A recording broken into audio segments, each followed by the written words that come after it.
and gentlemen, welcome to the World Championships! On the blue corner, we have a new contender. He's lost 5 times, but he's made his way back to the top.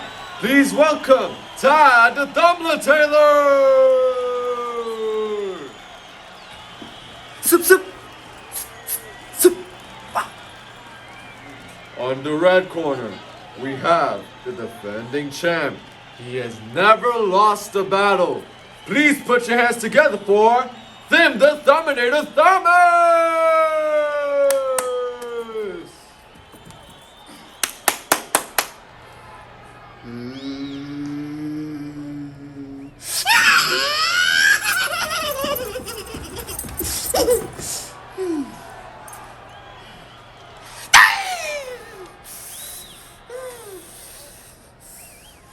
Ladies and gentlemen, let's get ready to thumble!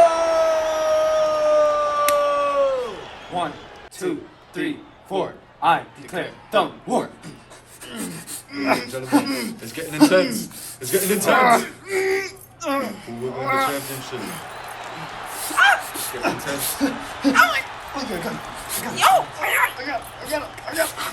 Count off, ref. Count off, ref.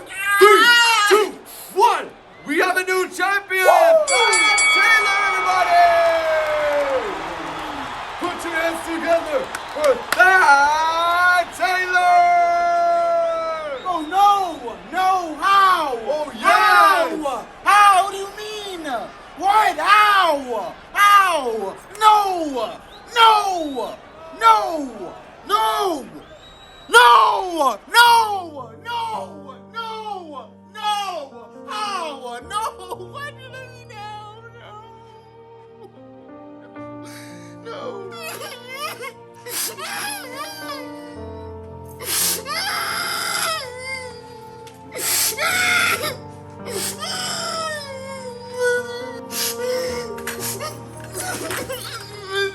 Stupid thumb.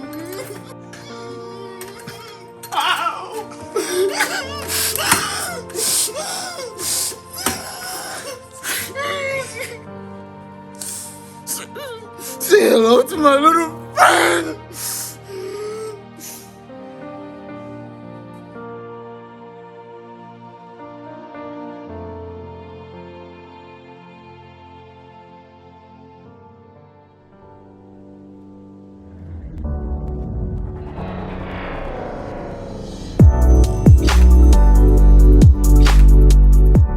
My arm felt like a wobbly noodle, numb from tossing that green tennis ball for the last 20 minutes, throwing throw after throw, and my little brother refused to out.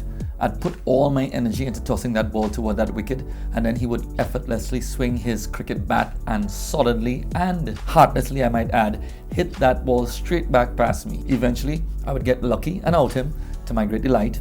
I really didn't like cricket, but if I had to do something in the game, I preferred batting. So I would run across, grab the bat from my brother's hand, and take my place at the crease to begin my marathon innings. My brother would take the ball, and without any great effort, he would out me. Sometimes it took him just one ball. He might as well take a knife and run it through my heart. Then it would be my turn to bowl or pitch again. I hated that. I was so frustrated that I would start to cry and get angry with my brother. I would quit the game and then walk off with my ball. My grandfather would see my anger and frustration and try to admonish me, but to no avail. "You don't have to get so angry," he would say. I heard none of it.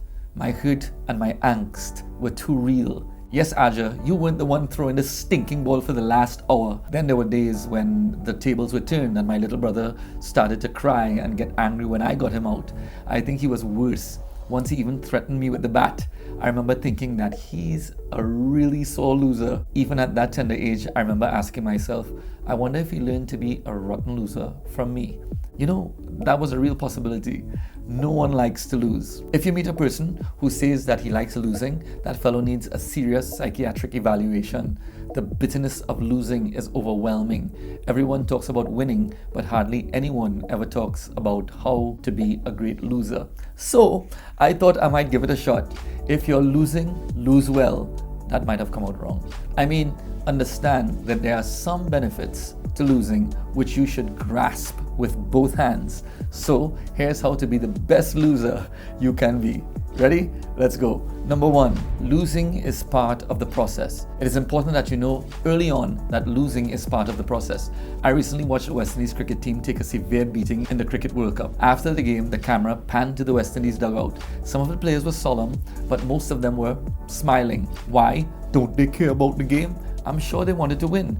I'm also sure that they were well aware of the super fans that would take to the internet to regurgitate their putrid expertise in condemnation of their feeble attempts. I know that they were well aware that they would be called idiots, no brains, washed up, even losers, but they are professional sportsmen, and they would have done well to learn early on in their sporting lives that losing is part of the process. There will be another game, another day. I could sound cliche and say that losing helps build character. It's funny, I read where one person said if losing builds character, then we'll give the other team a whole lot of character. Losing may not help build character, but it certainly will help reveal it. Ecclesiastes 3:1-6. To everything there is a season and a time and a purpose under the heaven. A time to get, a time to lose, a time to keep, and a time to cast away.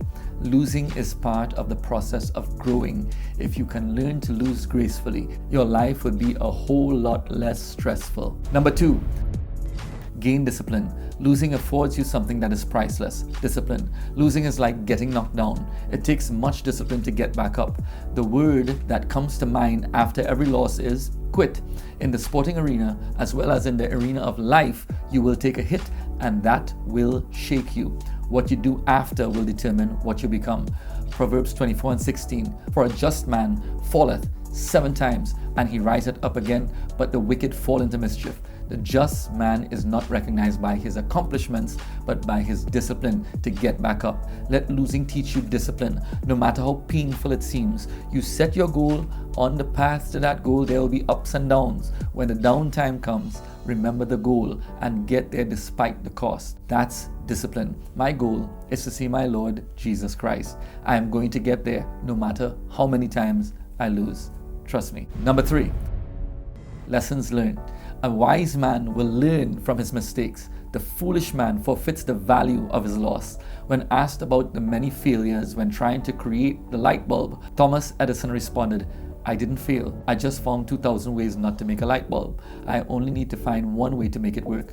Lessons learned are invaluable. Winning becomes an art when losing becomes a lesson. The psalmist declared, Psalms 119:71, It is good for me that I have been afflicted, that I might learn thy statutes. So, if you do lose, make sure that it counts for something. Let the experience gained from a failed endeavor assist in shaping future endeavors. This is the power of losing well. Number 4, work harder and smarter. Lessons learned from losing will empower you to work harder and smarter. It's sort of like weightlifting. You may have attempted a weight today, but it was too heavy. Your strength failed and your muscles quit. You can give up saying that you just can't lift that weight and you quit. Or you can see that your muscles were under that weight for the first time and is therefore now one moment closer to defeating it. Losing allows you to gauge how much effort is needed to get to the finish line. Losing well breeds diligence. Proverbs 13:4, The soul of the sluggard desireth and hath nothing, but the soul of the diligent shall be made fat. Let your losing motivate you to work harder and your lessons learned to enable you to work smarter. Number 5, the sweetness of winning. Last but not least, if you've never lost, you would never taste the full sweetness of winning. Like I always say, you will never know how good the good is until you know how bad the bad is. Psalms 34:6-8 tells us, This poor man cried, and the Lord heard him and saved him out of all his troubles. The angel of the Lord encampeth round about them that fear him and delivereth them. O taste and see that the Lord is good. Blessed is the man that trusted in him. Because of the moments where you lost, the bitterness and the pain you felt, when the moments of relief and victory comes, they are all the more wonderful. They are all the more sweet. So, losing is part of life. It is inevitable. This is why it is imperative that if you must lose, that you be the best loser. Make your experience count for something. There are some who are so self-absorbed that they lose at losing. Now today, I still don't like playing cricket that much, but I remember to this day all those hard experiences with my brother batting forever and refusing to out, and I did make them count for something. Don't cry when you lose. I don't expect you to laugh either. I do think it's wise to remember it and use it as the precious commodity that it is. In a society where everyone gets a trophy, losing is certainly a precious commodity. Now think about that. Thank you guys for watching. I'm Pastor Jay, and that was another episode of Preacher Man TV. Be sure to like, share, subscribe. The more you like it, the more people will see it. I see no man curse. I'm wading through this water, Lord, for better or for worse. In all my ways, I'm putting Jesus first. With love in every line, in every song, in every verse.